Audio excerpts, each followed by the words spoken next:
आज हम आए हैं अरावली पर्वत श्रृंखला में स्थित माँ जोगण्या के निकट एक प्राचीन गढ़ स्थित है जिसे बम्बावदा गढ़ नाम से जाना जाता है। हमारे साथ हमारी टीम आई हुई है और बहुत ज़्यादा घनी आबादी हुआ करती थी जंगलों में, जगह जगह बस्तियों के अवशेष आज भी जिंदा हैं। गुरुदेव, इसका इतिहास। हाड़ा वंश की राजधानी थी हाड़ा वंश, और हाड़ा वंश की कुलदेवी थी योगिनी माता। अच्छा, तो उसको अभी अपभ्रंश होकर उनका नाम जोगण्या माता बोलते हैं। असली में नाम है योगिनी माता, जो उनकी कुलदेवी थी हाड़ा वंश की। इनको यहाँ से माइग्रेट होना पड़ा लगभग 1000 वर्ष पूर्व, और वहाँ जब राज्य की स्थापना की हड़ौती बसई। तो गुरुदेव, हाड़ा वंश तो यही जो बूंदी राजवंश है, यही हाड़ा वंश। हाँ, लाखा हाड़ाहाड़िये थे। अच्छा अच्छा, उनका यहाँ पर राज था। पिक्चर का वो, हाँ, तो उस समय क्या हुआ, उनको यहाँ से जाना पड़ा छोड़कर इस जगह को। बिल्कुल। हो सकता है कोई कहते हैं माता जी के श्राप थे या क्या था, लेकिन मुझे जहाँ तक यह है कि उस समय यहाँ की भौगोलिक स्थिति या आक्रमणकारियों से बचने के लिए वो लोग यहाँ से चले गए। पूरा एक किला, गढ़, मंदिर सब इसके जंगल के अंदर है, जहाँ भी हम देखेंगे। तो यहाँ कभी किसी विदेशी आक्रांताओं का नहीं, अटैक वगैरह कोई ऐसा रहा क्या? 1200 वर्ष पूर्व का ये जगह है, और ऐसा कोई इतिहास में प्रमाणिक ये नहीं कि किसी जगह इस जगह कोई लड़ाई हुई होगी। वो यहाँ से पहले ही माइग्रेट कर चुके थे। और ये तालाब देखो आप, इतने बड़े बड़े पत्थर उस जमाने में पाल बनाकर, उस जमाने की बनी हुई पाल है, दीवार बनाकर उन्होंने इसको तालाब को बनाया है। दो प्रकार के तालाब थे, पानी भरने के और नहाने कपड़े धोने का भी एक अलग था। रेन वाटर हार्वेस्टिंग का उदाहरण ये उस जमाने में बहुत सुंदर उदाहरण था, जिसमें वे लोग बरसात के जल का संचय करते थे। तो गुरुदेव, यहाँ जो बालाजी का मंदिर है, इस गढ़ के क्या संबंध रहे हैं? हर गांव में जैसे एक मंदिर होता है, वैसे ही ये भी उसी परिक्षेत्र का एक मंदिर हुआ करता था, जो उस समय उसी का हिस्सा था। और इसी के पीछे से ही बस्ती शुरू हो रही, मंदिर के पीछे से बस्ती शुरू हो रही। अब हम आपको गढ़ की ओर ले चल रहे हैं। थोड़ी देर में हम आपको वहाँ गढ़ में पहुँचने के बाद गढ़ की जानकारी देते हैं।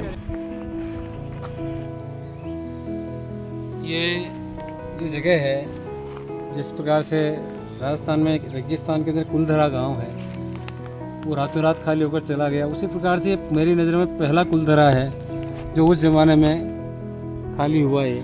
और ये मकानों के अवशेष हैं। ये मुख्य मार्ग था उस ज़माने का, और बहुत बड़ी बस्ती, जहाँ जिधर देखो वहाँ खंडर ही खंडर नजर आते हैं, और उनके पीने के पानी के तालाब और सारी व्यवस्थाएं उन लोगों की थी यहाँ पर। लेकिन न जाने किस कारण से उनको यहाँ से विस्थापित होना पड़ा। उस ज़माने के मंदिर देखिए आप, भव्य मंदिर हुआ करते थे, और लगभग फीट बाई फीट की ईंटों से बना हुए मंदिर है ये, और सैंडस्टोन का उपयोग किया गया है।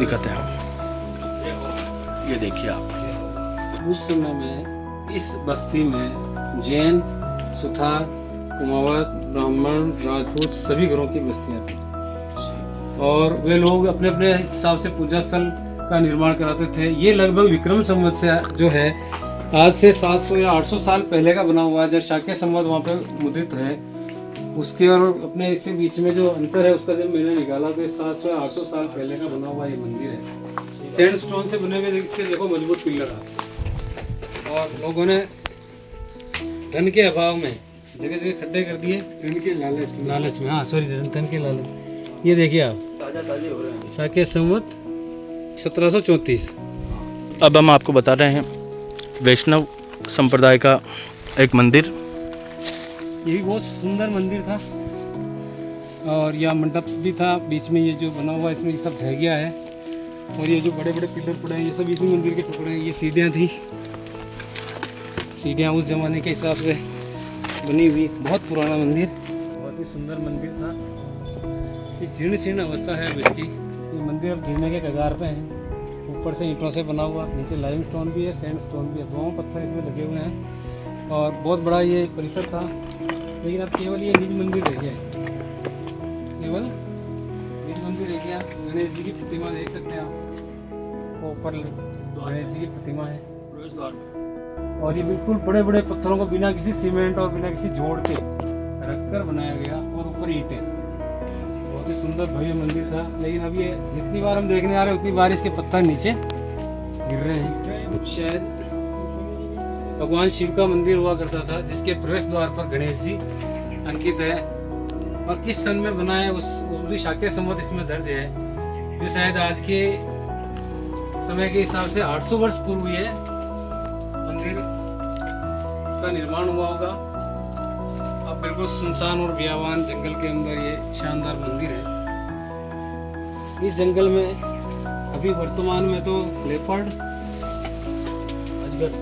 अजगर हैं और भालू। आए दिन आजकल इधर भालू का भी विचरण देखा गया है। तो शाम के समय में ज़्यादातर आते हैं। आजकल बरसात का मौसम होने से भालू भी खाने की बहुतायत होने से छुपे हुए जंगलों में, बाकी ये अभी ये जानवर हैं। और एक बहुत सुंदर पक्षी यहाँ पाया जाता है जिसको जो जंगली मुर्गा कहते हैं, जिससे हम बहुत ही शानदार, लेकिन पेड़ उग चुके हैं इन पे। और ये जो पत्थर हैं धीरे धीरे ये अब ये समाप्त होने के कगार पर है। इस धरोहर को कोई संभाल नहीं रहा है। इतनी विस्तृत आबादी यहाँ पर थी, जगह जगह हम अधिकतर जंगल में देखें गिरे हुए मकानों के मलबे, ढेर भग्नावशेष नजर आते हैं। कर्नल टॉड ने भी इस जगह की यात्रा की थी, जो ब्रिटिश इतिहासकार थे कर्नल टॉड। तो उन्होंने इस जगह के बारे में लिखा, उस समय उनको शिलालेख मिला होगा कि इस नगर की आबादी इतनी थी। अतिशयोक्तिपूर्ण एक लेख था, इस नगर की इतनी आबादी की पीतल, तांबे और कांसे के बर्तनों को औरतें मांजती थी। तो वो एक अंदाजे के रूप में लिखा गया कि यहाँ पर इतनी औरतें बर्तनों को मांजती थी, शायद लगभग 100 मण पीतल, तांबा और धातु पानी के साथ घुल जाती होगी। एक अतिशयोक्तिपूर्ण एक शिलालेख यहाँ रहा था उस जमाने में। इससे अंदाज़ा हम लगा सकते हैं कम से कम इतनी आबादी यहाँ रही होगी। एक बड़ा सा नगर जिसे हम कह सकते हैं वो यहाँ पर स्थापित था। ये बहुत ही शानदार जगह पर था और बहुत ही वैभवशाली नगर यहाँ पर हुआ था। उसका नाम गढ़ बमौदा। बमौदागढ़ की पेयजल व्यवस्था के लिए भी उन्होंने व्यवस्था कर रखी थी। ये जो तालाब है ये केवल पीने के पानी के काम आता था। रेन वाटर हार्वेस्टिंग बहुत तगड़ी थी उस ज़माने में, उन्होंने दिमाग लगाया और इस ढलान के रास्ते पर जो पानी आता था उसको सीधा इस तालाब में डाइवर्ट करके, और नीचे सैंडस्टोन की चट्टानें हैं, इसमें लंबे समय तक पानी भरा रहता था और केवल इसको पीने के काम में लेते थे। और उधर जो तालाब है उसको बर्तन मांजने, कपड़े धोने और नहाने के काम में लिया जाता था। ये उस ज़माने के लोगों की रेन वाटर हार्वेस्टिंग का एक बहुत शानदार उदाहरण है। आज हमने विजिट किया बमौदागढ़, जो हमारी ऐतिहासिक धरोहर है इस क्षेत्र की, मेवाड़ की। बिल्कुल बियावान जंगल के अंदर एक सुंदर और भव्य नगर हुआ करता था कालांतर में, आज से 1000 वर्ष पहले, जो किसी कारण से यहाँ से उजड़ गया। लेकिन उससे सुंदर भव्य मंदिर और बस्ती क्षेत्र को हमने देखा, यहाँ के अवशेष हमने देखे, यहाँ की पेयजल व्यवस्था, यहाँ का जो तालाब बनाया हुआ बहुत ही शानदार रहा होगा उस समय का, इस वैभवशाली नगर रहा होगा। लेकिन किसी कारण से इनको यहाँ से विस्थापित होना पड़ा। इस जगह का नाम है बमौदागढ़ अभी हम कहते हैं, लेकिन गढ़ बमौदा इसका असली नाम था, गढ़ बमौदा। हाँ, गढ़ बमौदा, जो हाड़ा वंश की राजधानी हुआ करती थी और जिनकी कुलदेवी जोगने माता थी। आज के ब्लॉग में बस इतना ही। अगले ब्लॉग में हम आपको किला भी विजिट कराएंगे जो गढ़ है इसके ऊपर, जिसका नाम बमौदागढ़ है। अगली बार जब आएंगे हम तब वो विजिट कराएंगे।